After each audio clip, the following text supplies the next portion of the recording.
Hello, welcome to another episode of Debatable with your hosts Nina and Kyle. I'm Nina. I'm Kyle. Today we're going to be talking about every new debater's worst fear: how to first speaker. Ooh.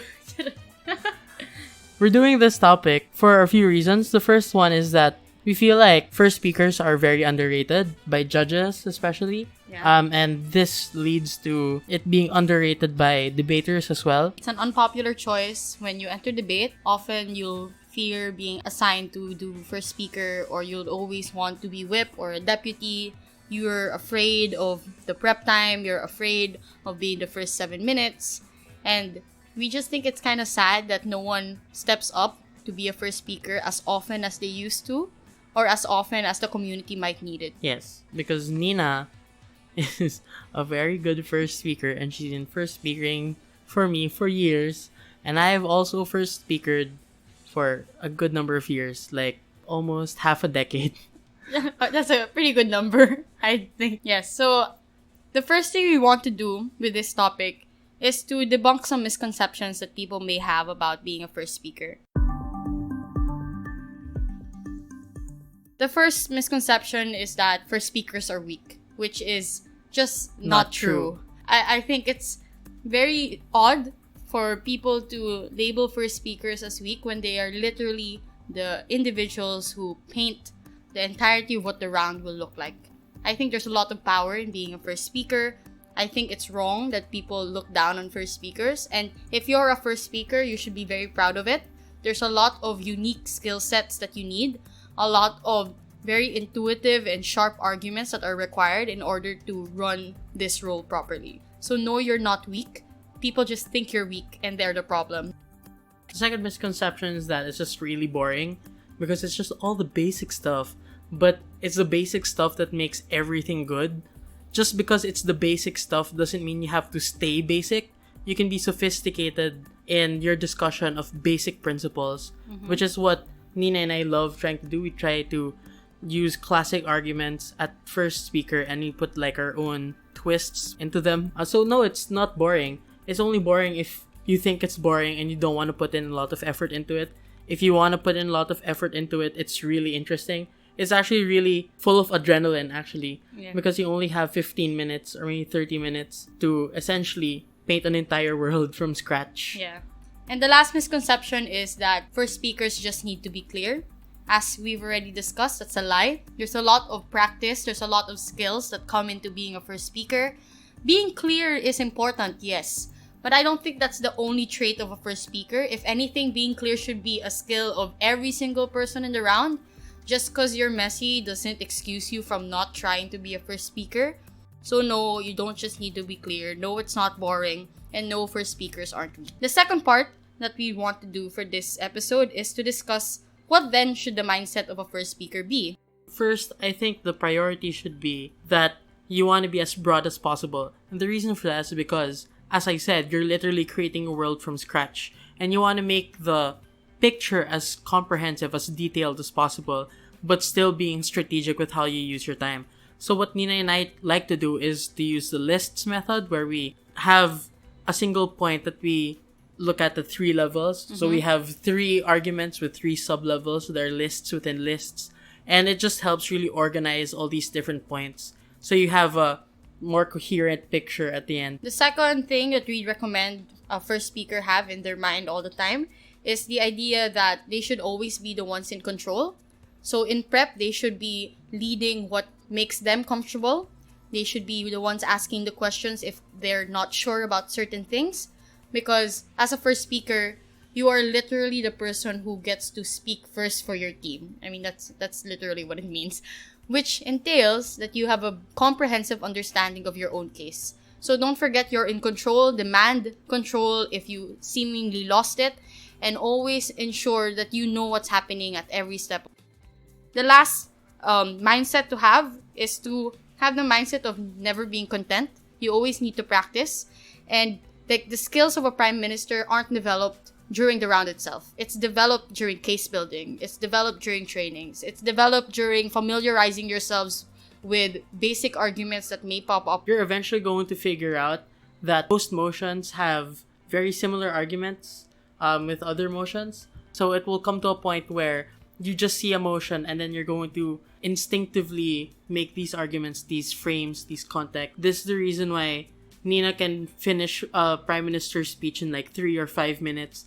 That's the reason why we both can think of arguments really, really quickly, just because of all the prep that we've already put in. Yeah, so that's the mindset that we'd recommend the first speaker to have. The next part of this episode is to now dissect a PM speech. What should pop up in your 7 minutes? What should you focus on?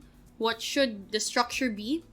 We'd say that the list is comprehensive and a list that you should try for yourself, but feel free to tweak it, feel free to experiment, because again, you're the one in control. And if this structure doesn't work for you, then fine. The first thing that every prime minister needs to have is Quotable quote. yes. It just essentially has to be something that can be remembered, because I think, or it's just a personal thing, I really, really get so tired of so many people just saying, we live in a world, or those types of introductions. And maybe try to be creative every once in a while. You're so mean. But yes, I agree, despite how mean Kyle said. If you don't hook people in your first few seconds, you're not going to hook them for the rest of the 7. So it does matter. Though, again, this is just optional for some of you. For us, it's required. So obviously, the introduction doesn't just exist for being an introduction. It exists to paint a picture already. So oftentimes, when you make a frame or a context out of an introduction, you operate in medias res. Meaning that you assume that the debate is happening during the middle of all of it. So if the motion is about war, you assume that the war is currently happening. Or if it's about a struggle of a movement, you assume that you are in the middle of that struggle, in the middle of that controversy. It enables you to make better arguments, but also enables the audience to be captivated with what arguments you are about to present. The second part of a frame is the definitions. Though not all motions require you to define things, there are certain motions that may require you to put a bit more effort in describing what they mean for the round itself. Characterizing. Yeah. Because essentially what a frame is like a snapshot of the reality that you want to portray. Because reality is just so diverse, and you want to look at the parts of reality that are strategic for your side to show. Because there are also parts of reality that are strategic for the opposing side to show. So keep that in mind when you're talking about these characterizations, the context that you want to bring out in the debate. Yeah, and the definitions that you want for the round. The second part of a prime minister's speech is the setup of a strategy. And if you listen to our episode 1, strategy is just comprised of things that you should have already prepped for. So what's the stance? What are the goals? What are the burdens that you end up wanting to fulfill? A lot of speeches don't explicitly do this, and that's fine, as long as the judge as well as the audience can actively track what you are about to do in your speech and what you want to achieve as a team, or what you'd want to achieve as a bench or in the whole debate. Then it makes it a lot easier for them to digest the next parts that follow. I think just to be safe, though, like better being safe than sorry, I think it should be explicit. Yeah, I prefer it being explicit, but again, your preference. But I'd say that a lot of judges don't really see implicit strategies as well as they should at most times. So it's a shared fault. Maybe you're not clear enough, maybe the judge was listening enough. So better just be safe than sorry, like Kyle. The third part is the setup, which is, I think, the heart of every prime minister or every leader of opposition. How do you plan to approach the debate? So the first part of a setup is to set up important clarifications. What is the debate about? What is it not about? This is where you get rid of wrong definitions. This is where you get rid of non-issues, for example. Like the motion we prepped last episode. Like, this house believes that privileged allies, something. So obviously, we are talking about the allies. We made a clarification that it's not about bigots. It's not about the members within the movement. It's about allies and people who are outside the movement who wish to support it. So clarifications like that become very important and very relevant and very useful to ensure that the debate is clean and that no team gets away with unfair strategies in the round. The second is that you need to create a policy, and actually, not all debates are policy debates. Some debates are just value judgment debates. If it is a policy debate, there are a few things that you need to take into account. First, that it must be detailed. The second is that it should try to preempt a lot of things that will come from the opposing side in the form of safeguards or things like that. Third, that each level of the policy is a mini argument or a mini principle in themselves. And the reason for that is because you don't just create a policy for no reason. There's a reason why you make those prongs. So elucidate what those reasons are. Wow. And then finally, you have to keep in mind that the policy should adhere to the overall strategy that you're trying to create. So we actually created sort of a template or like a few guide questions for it. The first one is that the first level of the policy is basically just you saying what the motion wants you to say. So if the motion was, this house would create super soldiers for war, the first level of the policy is, we're going to create super soldiers for war. The second level of the policy is to talk about the institutional level of how the policy will work. So this is where all the details will come in. So in the case of the super soldiers motion, this is where you talk about things like consent.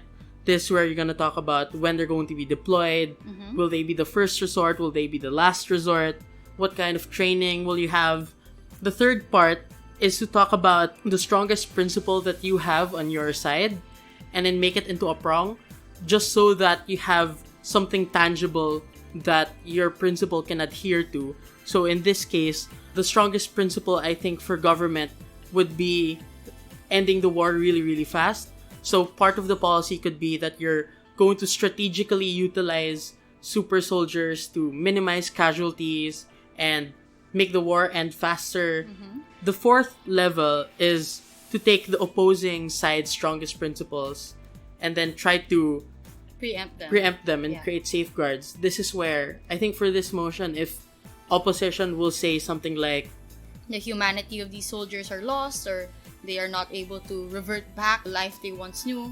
Yeah, so if that was the argument of op, this is where you talk about things like, oh, we're going to reverse it after they retire from service. There's going to be like seminars afterwards to debrief them or to reduce any trauma that they might, stuff like that, right? And then finally, this is optional, I think, but I just really like doing this because it rounds it up to a nice odd number at 5 levels. I almost always say that this is a debate about the principle behind the motion and not the specific technicalities. So we're also going to close loopholes, we're going to ban loopholes, we're going to make sure that nobody abuses the system, these kinds of things. Yeah, because I feel like if the debate ends up devolving just focusing and nitpicking on the policy, you're not doing the motion justice. So if you're a first speaker, make that very clear that obviously no policy is absolutely perfect in real life. So we'd rather focus on the merits and demerits of actively trying to impose a policy like this, as opposed to the details that it entails. Sometimes you might need counter props for opposition, and basically it's the same thing, but you just need to add a few things. Like, you can either agree with the problem of government and say their policy doesn't address it properly or their policy makes it worse. You can also talk about status quo if you like. If you think that is more strategic for your side, if that's the case, you also have to show why status quo is self-correcting or there is no problem. But then if you are forced or if you choose to create a counterprop, you can still use the same 5 levels for that policy. Yeah, so frame and introduction, the strategy, and the setup.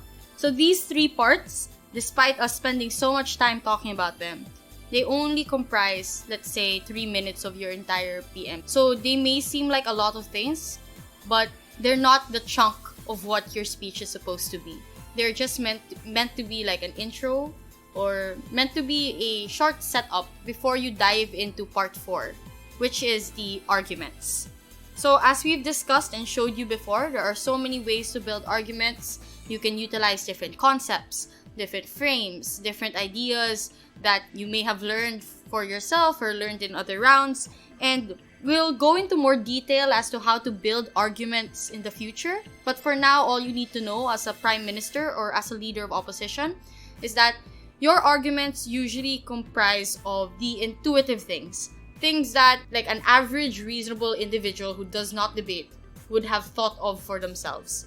And there's usually 2 parts to this, or at least for me, all my prime minister speeches have two parts. I have a principle and a pragmatic. The principle being an analysis of values, the pragmatic being an analysis of possible outcomes and results. And these arguments as well, even if you're not a rebuttal speaker, if you're a prime minister, you should sort of preempt what arguments your opponent will say and rebut them already. Not explicitly, obviously, but you're going to assume the best case of opposition and try to curb around those arguments and curb around those details as early as possible. And you do this best if you are if you familiarize yourself with what opposition might run, or if you're just used to having a devil's advocate.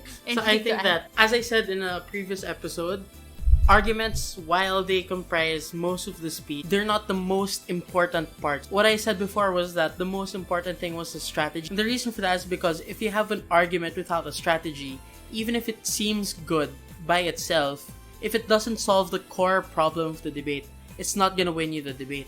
So the end of every argument should always be tying it back to the strategy, tying it back to the burden, tying it back to the goals of the debate. That's the reason why we spent 3 minutes of our speech setting up policy, the context. So part 4.5. So besides arguments, if you're a leader of opposition now, obviously you also have a separate portion to discuss rebuttal. If you are very familiar with being a first speaker, you might prefer to just integrate the rebuttals into your arguments. If you're lucky enough, your arguments are direct responses to the arguments of the Prime Minister.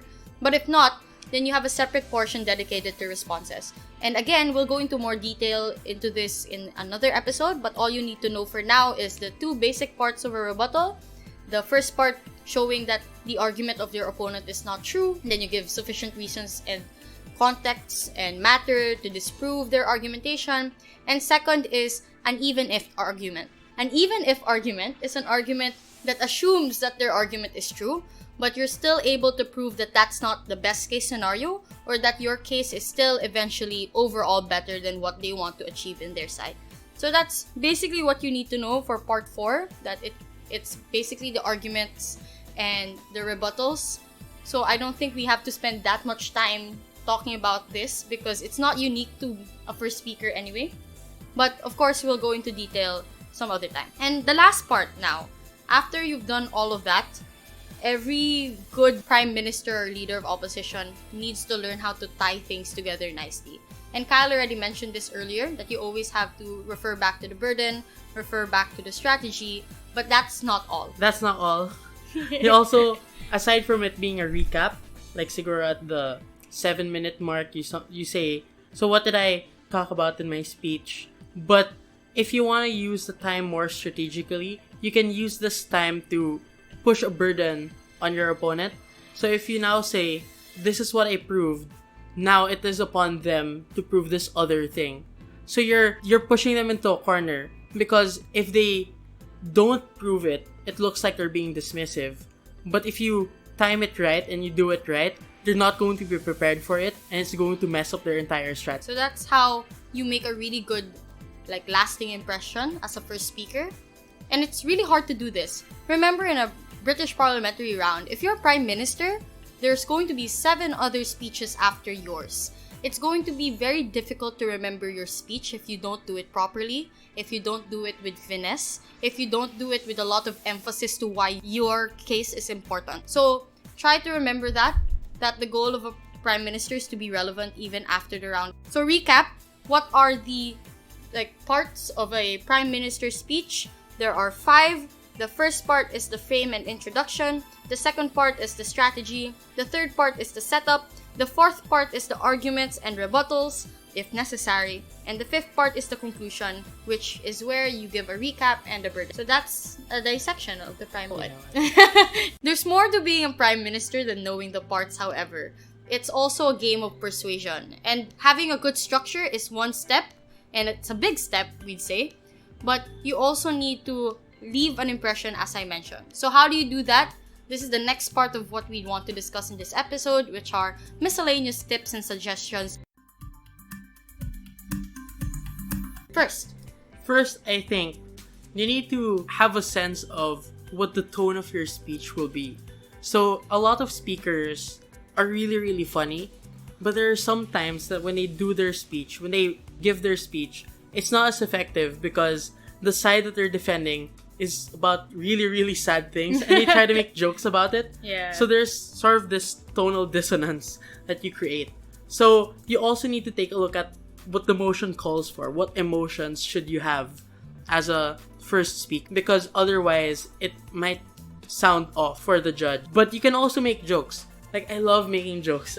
I feel like I'm just a frustrated stand-up comedian sometimes. Yeah, I feel that. Especially during finals. And the thing about that is, there are proper ways to introduce a joke.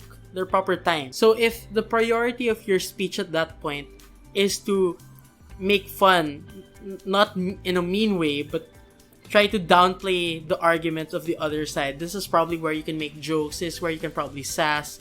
And don't be afraid to be sassy, because people will forgive you in the end. I love being sassy. Being sassy is like my secondary nature in debate.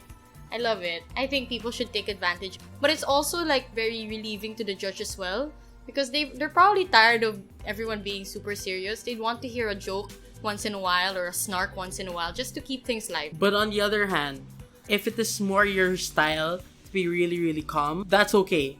There are really, really good speakers that are just so calm. And the reason why they're so good to listen to is because the way in which they're speaking makes the entire speech clearer. Because there are also some tendencies where people just get so caught up. I know that, Kyle. I also know that. I was talking about myself. Yes. It is self-deprecating humor, Nina. Yes. So, if you have a particular speaking style, just be proud of it, because this is your time, essentially. So, my best advice would be to speak as if you were ranting inside your head, because everyone rants inside their head. That's the reason why people have alt accounts on Twitter. Wow. Yeah.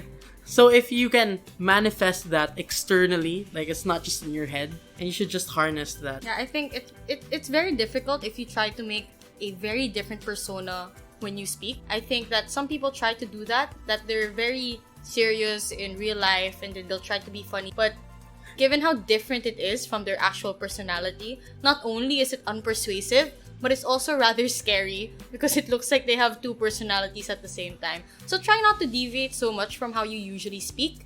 How I talk in this podcast is how I speak in my debates. How Kyle goes off tangent in the podcast and gives jokes is also how he talks in his speech. So if you notice, we're not that different in different aspects or in different like speaking mediums. Yeah. If you don't want to do a persona, however, you can also try having spicy lines once in a while, or lines that are quotable, memorable, and lines that you think that people in the community will be talking about for a long time. Not in a bad way. Obviously, you don't want to commit equity violations or anything, but just make it such that people remember who you are, will remember what your speech was able to give, especially because you're able to condense it into one really, really nice sentence or paragraph. Yeah, I think that's it. We discussed misconceptions, the mindset of being a first speaker, parts, as well as other miscellaneous tips that might help you. So we hope you enjoyed this episode of Debatable. Again, I'm Nina. I'm Kyle. And we'll try to be updating every Friday from now on. We noticed, and I'm sure you noticed as well, that our uploading schedule hasn't been very consistent for the past few days. We're still trying to get a good feel of when the best time to upload is, and we're still trying to get used to meeting each other once a week to record. So now that we got a good system going, we're sure we'll be able to upload weekly every Friday. So we hope you're going to be able to join us then. We can't wait to talk about more nerdy debate things with you in the future, and we hope that you enjoyed this episode and future episodes to come. So thanks for watching. Bye bye. Oh, not watching. Thanks for listening. Bye bye. Bye bye.